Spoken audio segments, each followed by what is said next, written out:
Observation Haki, or sight personified. Armament Haki, one's inner strength and defense. And finally, Conquerors Haki, the ambition of a true king. This is no doubt the trifecta of power seen throughout the One Piece world.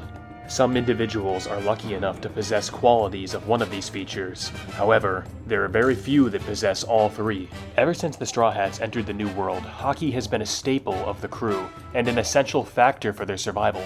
Without Haki, you are left extremely vulnerable and susceptible to many different types of attacks. However, would you believe me if I said that Haki hasn't always been as relevant as it is now in the story? Today, we're going to be going back into the pre-timeskip era of One Piece to see when exactly Haki was introduced into the series. We're going to be looking at some of the characters from the pre-timeskip era and seeing why exactly they didn't know Haki, or at least why they didn't say anything about it. And obviously, since we're going to be talking about the pre-timeskip era, it's only fair to say that there might be some spoilers for the villains, so if you're not caught up until the 2-year timeskip, I would maybe want to wait, or at least be aware that there are going to be some spoilers here. But without further ado, let's get into Haki in the pre-timeskip era. So right away, if you didn't know this, it's kind of crazy to actually think about, but the rarest type of Haki, being Conquerors Haki, is literally the first actual shown in the series.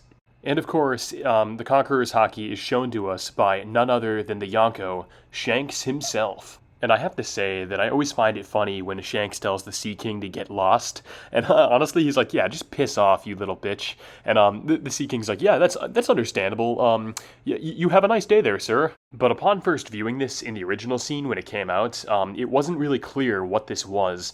None of the viewers were aware of what Haki was, so we couldn't really tell that this was Conquerors Haki at the time. Honestly, when I first saw this, I thought it was just an ability that Shanks had. But now, in the post-timeskip era, as we go back to it, it's quite obvious that it's Conquerors Haki, and it's shown very early in the series. Alright, so the next villain we have to address here is Alvida. And what can I really say about her? She was kind of a pissant. Nobody of real important status in the series. I mean, she only had a bounty of about 5 million berries, so that's pretty pathetic, honestly. So honestly, I don't really think it's much of a surprise that she didn't know Haki, because you have to keep in mind too, the East Blue is one of the weakest seas of all the bunch, so there's no really, I guess, like, I'm not really blown away by the fact that she didn't know any Haki. She was pretty weak, and that's kind of her legacy in the series, being a weak pirate. Up next, we have none other than Captain Morgan. Oh shit. Ah yes, here is the true Captain Morgan. Forget that other scurvy whore. This is the absolute justice holder right here. The most badass, testosterone-filled Marine in the entire Marine Corps.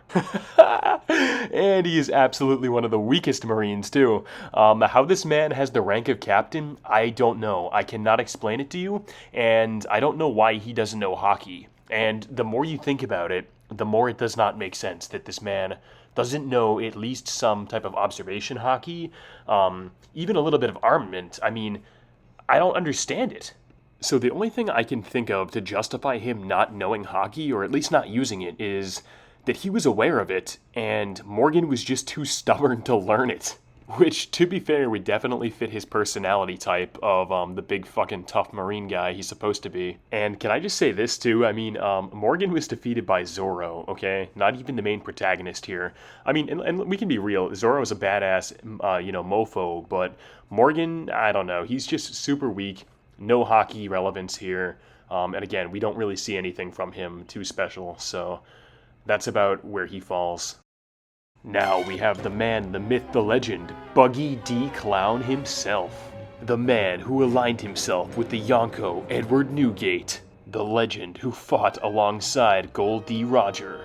The god who could have easily defeated Dracula Mihawk if Buggy-sama got serious. He just wasn't really feeling it that day. But in all seriousness, despite being on the Pirate King's crew, Buggy is one of the weakest characters we have ever seen in One Piece. Somehow, despite being on Roger's crew and fighting against Whitebeard numerous times, Buggy has not demonstrated any form of Haki use. Ever. Honestly, that brings into question how has he survived this whole time. I mean, I know Oda loves him, so I mean maybe he's been blessed over by the gods with his insane plot armor. Just you watch, I'm telling you right now that Buggy is going to become the Pirate King by accident. But as far as the pre-timeskip is concerned, Buggy has demonstrated no Haki use for whatever reason. And of course now we have Captain Kuro of the Black Cat Pirates. Not nearly as cool as Buggy, but whatever. So Kuro was known as the man of 1,000 plans and was supposed to be very intelligent. Yet despite his intelligence, we don't see any Haki use from him at all in the series. Instead, what we do get to see is his sidestep technique, which is kind of more similar to one of the Rokushiki techniques used by the CP9 agents. You know what? In second thought, I take it back. It's actually an insult to compare it to the Rokushiki techniques, because Kuro, I shit you not, he cannot see where he's going when he uses this technique. Eyesight? I mean, the thing that you want to have maybe when you're moving around in a fight?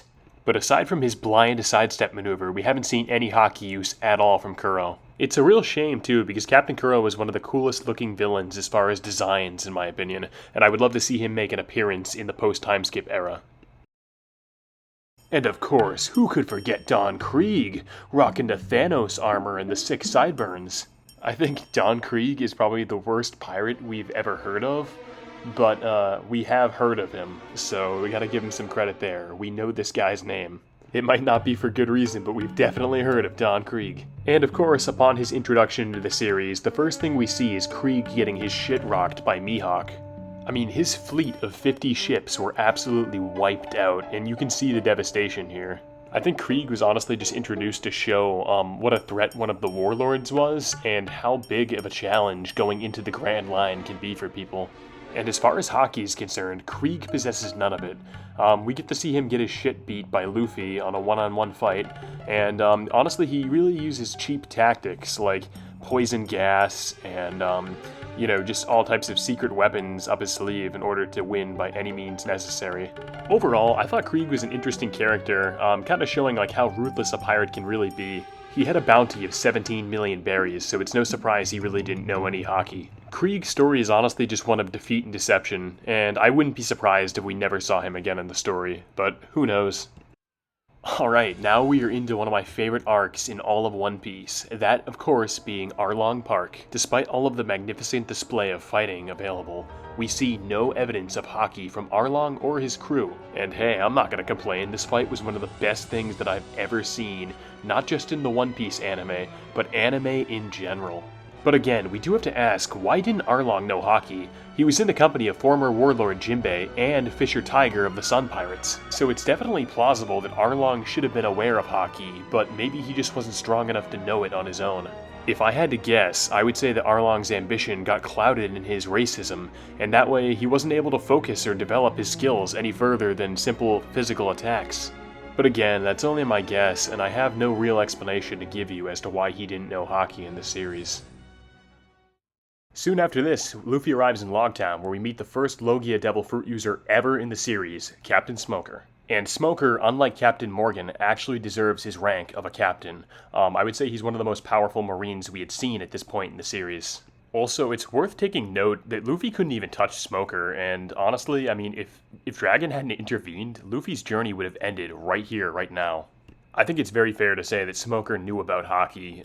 However, we don't really get to see it here or in Alabasta, but in the post-timeskip era, it is confirmed that Smoker does know Haki. So, I mean, this definitely confirms it, at least for the post-timeskip. As far as the pre-timeskip, I think that he might have known about Haki. I just don't think he really needed to use it against Luffy at that point in time. Not too long after, we meet Wapol, the tyrannical king of Drum Island.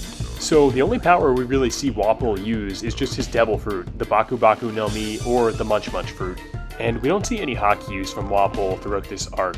It's pretty clear that he was just a coward. I mean, he ran away the second he saw Blackbeard coming, thus abandoning his kingdom and becoming like a fake pirate for a couple months. But when we see Wapol, he's just getting his ass royally handed to him by Luffy, as per the usual. I mean, if we're gonna be honest, I don't think Wapol has a single win to his name, except the one time that he beat the crap out of Vivi when she was a little kid. And that should say something about Wapol, too. Wapol, you are a true coward, there is no Haki use from you at all, and I'm glad that Luffy destroyed you. Ah, yes, the slot you've all been waiting for. The former warlord of the sea, Mr. Zero himself, Sir Crocodile. And before I even get into his hockey use, or the lack thereof, I just have to say that Crocodile's voice actor is top-notch. His performance here is peak. I know it sounds silly, but I honestly come back to this scene just so I can hear him say, Mugiwara, over and over again. But honestly, aside from all the jokes, I do love Crocodile, one of my favorite villains in the series, and for good reason. He was definitely very powerful, and yet we see no hockey use from him, despite him being one of the 7 warlords. I mean, Crocodile was no pushover either. He defeated Luffy not once, but twice. So again, we have to ask, why did he not know hockey? My answer for this is that he might have, because he was using his Logia power to reflexively turn into sand, so you could argue that he might have been using observation hockey at a minimum. As far as why Crocodile didn't use armament hockey, your guess is as good as mine. Maybe he was just underestimating Luffy. But if I had to put my personal stance on it, I would just say that he didn't know it. I mean, Crocodile fought with Whitebeard, so he obviously knew what armament hockey was. I don't believe he went out of his way to learn it, though, because he was training with his Logia powers. Either way, though, until Oda really answers the question himself, I don't think we're gonna know. But Crocodile was one of my favorite characters in the series, and one of the strongest. Oh yeah, we all know that one guy who likes to talk all that shit, you know? The guy who is 100% bark and no bite. Of course, I'm referring to Bellamy, and what can I really say about Bellamy? He thought he was a gangster, like every other villain in the series, until Luffy showed up and one-shotted him. Bellamy got the beatdown he deserved, not the beatdown he needed. I'm not going to spend too much time talking about Bellamy, because it's clear he didn't know hockey. He was a rookie pirate with a bounty of 50 million, didn't know hockey. But we do get introduced to a much more interesting villain in this arc. Of course, I'm talking about...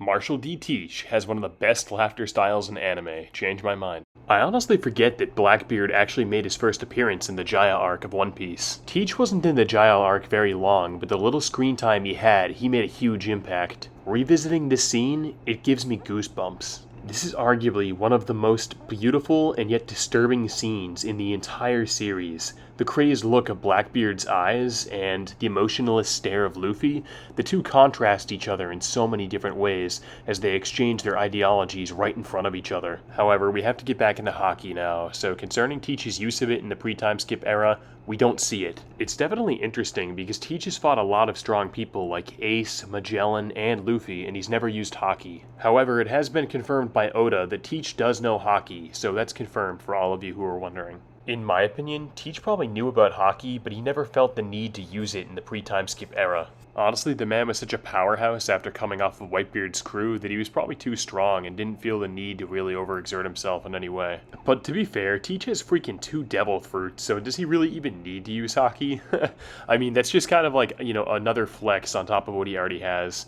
But I'm looking forward to seeing what he has to offer in the post-timeskip era.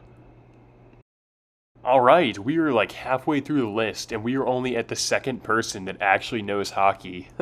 And is it any surprise? Of course it would be God Aneru himself that would know. I mean, do you guys call him Enel or Aneru? I've always called him Aneru, but I don't know. I guess we can both agree on maybe like Super Kami or something like that. But no, all jokes aside, Enel does use hockey throughout this arc, quite a lot actually. He calls it his mantra, but it's obvious that he's using observation hockey, and he's clearly one of the most gifted users of observation hockey we've ever seen in the series. He perfected his observation hockey so much that it went beyond simply dodging moves. He was able to target villages miles away from him. So it's very clear that he knew observation hockey, but as far as armament hockey is concerned, I don't believe that he knew it.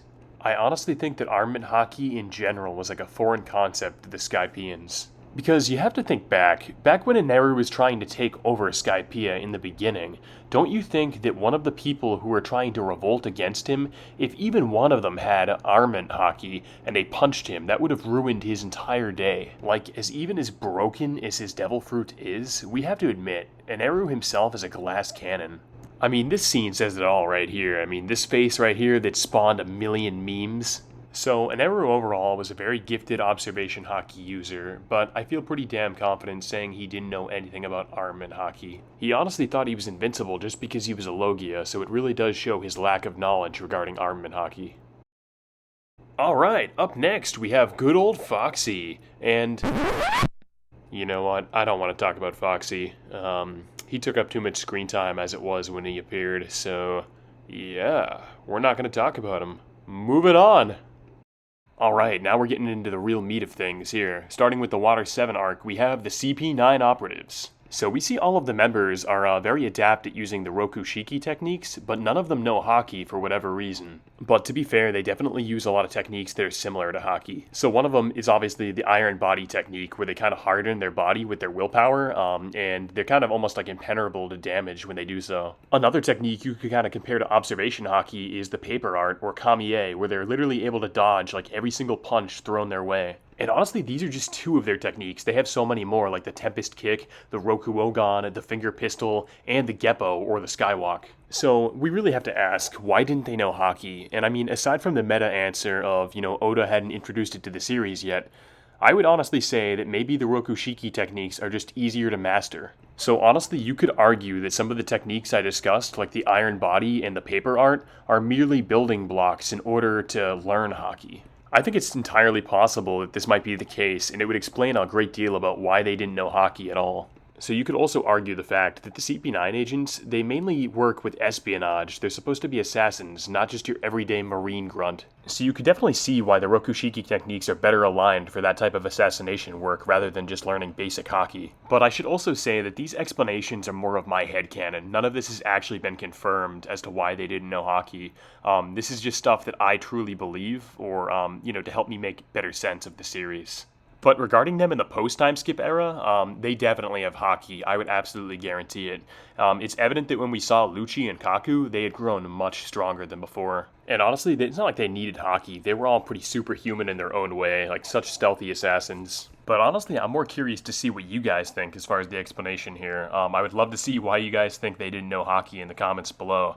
I mean, I think we all know why Spondum didn't know. But I mean, I think he was like weaker than the average Marine. But I digress. Please comment below and let me know what you guys think, because I'm especially curious to see what you guys believe. Moving up next, we have former Warlord of the Sea and Onion enthusiast Gekko Moria. So, Moria, it's obviously fair to say that he was recognized by the government for some reason. He was obviously strong in his own right. However, I don't know if he knew Haki necessarily.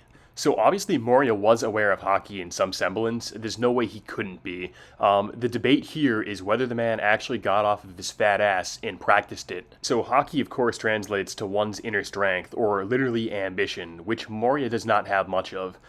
We see him in the Thriller Bark arc and he is extremely slothful. I mean, the man's slogan was literally, I'm gonna be king of the pirates by sitting on my ass. Like, I'm gonna do nothing and I'm still gonna be king of the pirates, which really didn't work out for him that well. Okay, I have to bring this up because I would be remiss if I didn't talk about this, but the clash with Kaido. We literally see Moria and him clash, and the Kanabo and his sword almost look like they're emitting Conquerors Haki. I mean, and this seems ridiculous, right? Like, fucking Moria, Conquerors Haki, get the hell out of here. Like, he's super weak. But, again, I can't help but see, like, I just, like, state what I'm seeing here. I mean, obviously it hasn't been confirmed that he has it, but like, when you look at that image in the clash between him and Kaido, I can't help but think, I mean, it just looks like the ambition of a king there. I'm like, I can't help but give him some credit. And I know it seems ludicrous to say that he might have had some Haki, or even like just to say he had Conquerors Haki, but honestly, until we hear something from Oda about it, I'm going to go ahead and state that he probably had some form of Haki. Also, I just figured I would say this is one of my favorite scenes when Kuma literally tells Moria, if you want to travel, where would you go?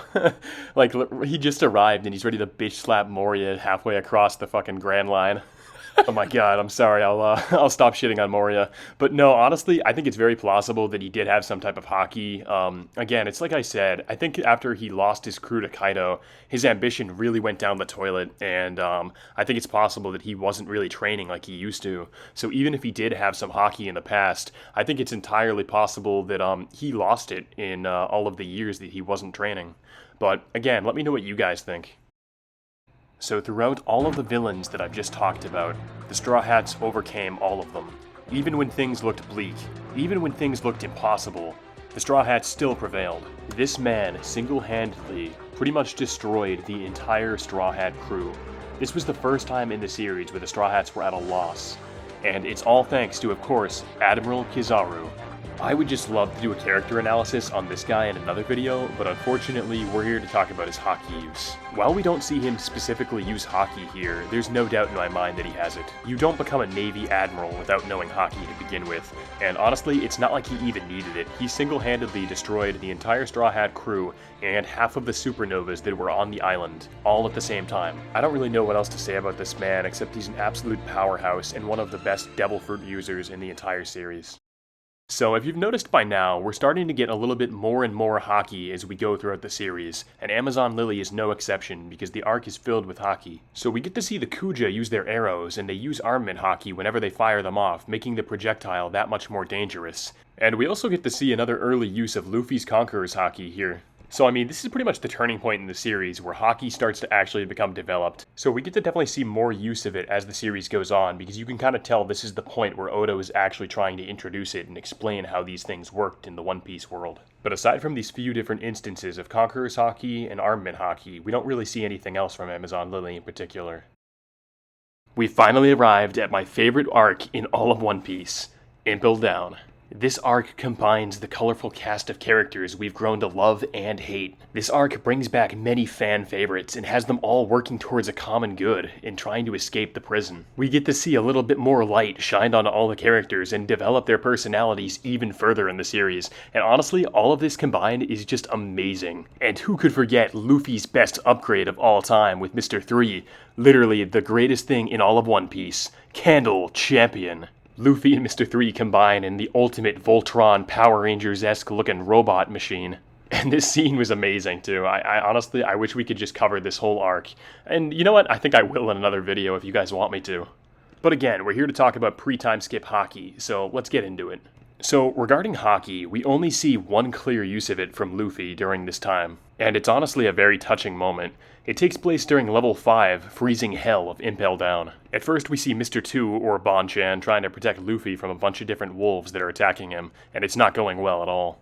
And here again we see Luffy utilize Conquerors Haki, and like many other scenes before, we notice it's at the most desperate moment he's only able to utilize it at this point. So after Bonchan is practically mauled to death by these wolves, we see Luffy is finally able to regain consciousness and get on his feet. It's here, in this moment, where Luffy, even though he's close to death, even though he's been poisoned and beaten beyond recognition, he's able to utilize an amazing feat of Conquerors Haki. He simultaneously knocks out about a pack of wolves, leaving all of them unconscious. For us, it seems impressive, but it's probably just another day in the life of the Pirate King. Damn, it feels good to be a gangster. But aside from this one scene, Haki didn't really play much of a major role in Impel Down. It's interesting to think, though, if Haki had been introduced earlier, if somebody had used, say, Armament Haki against Magellan, how the fight would have played out. I still think it would have been a hard-fought battle, regardless of whether somebody had Haki or not, but alas, we'll never know. I'm just thankful for the arc that we got. We are moving on to Marineford, one of the biggest arcs in all of One Piece, and one of the most impactful. I can't even adequately express how many different characters, both new and old, made appearances in this arc. So regarding the Haki use here, it's definitely prevalent. You get to see a little bit of it in the sword play on the battlefield, and most notably, we have one scene with Luffy in particular that stands out among the rest. Right before the Marines are finally about to execute Ace, we see one final showing of power from Luffy. In a last-ditch effort to stop the execution, Luffy simply screams out. Luffy's voice shakes the entire world, and everyone falls silent. The weak fall over, and the strong respect him. I don't think it would be hyperbole to say that Luffy was the MVP in wiping out a ton of Marines in this arc. And soon after, we get to see a pan of all the different reactions at Marineford. And my personal favorite is Aokiji. I think that he said, "Man, what the fuck?" But all stupid jokes aside, it's obvious to see that Haki was very well documented here at Marineford. And what I've just shown you is only like one of the most prominent scenes. I know there are some others too, where Whitebeard tries to use it. I know Vista uses it with his sword play a couple times, and there are a couple other people that definitely use it. But this is about it, really. If we go back, I mean, this is the final arc before the post-timeskip era and the 2-year gap. So I really do have to ask all of you, do you think that Haki played a big role in the pre-timeskip era? If you had to ask me, I would definitely say it's a little bit of yes and no. So I mean, even if you look back at stronger villains like Crocodile, it's clear that Luffy didn't need Haki to defeat him. And yet, as the story went on and Oda kept introducing Haki, it became clear that you couldn't move forward without it. It was like an insurmountable wall. I'll reiterate what I said earlier. If Luffy didn't use Haki right here in this moment, Ace would have died. This is a life or death situation, all resolved because of the use of Haki. So it's absolutely clear that Haki became more prevalent as the series went on until it became a necessity. Right now I'm going to be tying into the modern arc of One Piece, so if you're not caught up to Wano, then I wouldn't watch this. So in the modern story, Luffy is once again training in another new form of Haki called Ryuo Haki, and this new style is going to be essential for him to go up against Kaido, because without it, he won't even be able to stand a chance of hurting him.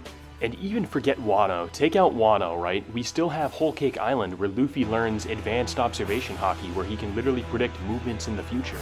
While we still get to see tons of wacky Devil Fruit powers in the series, I feel as though they've taken a back seat to Haki nowadays. And mind you, I'm not saying that Haki is a bad power system, I'm just saying when you look back at the pre-timeskip era, it's clear that these battles were fought without Haki. And now, sometimes it feels like whole arcs are kind of decided by who has better Haki. I know that's not exactly true, but even so, I figured it was a point that I would bring up. Alright, if you guys made it this far, I greatly appreciate you watching the entire length of the video.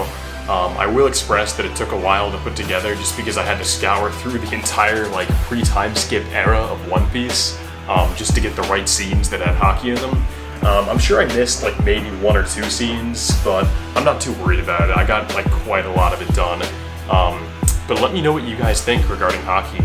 Do you think that the post-timeskip era is kind of more dependent on it than everything we had before the two-year timeskip? I mean, I would probably say so, at least in my opinion. I would definitely say that now it's kind of more dependent on who has stronger Conquerors Haki. You can't tell me it doesn't play a role. But either way, I'm curious to see what you guys think. So again, thank you for watching, and I greatly appreciate all of your time, and if you liked the video, maybe just drop it a like, drop me a comment, or subscribe, because I only have 5 subscribers, and I am so appreciative to everybody who, all 5 of you who subscribed. You guys are real ones. I love all of you. Thank you so much for watching, and I'll see you next time. Thank you.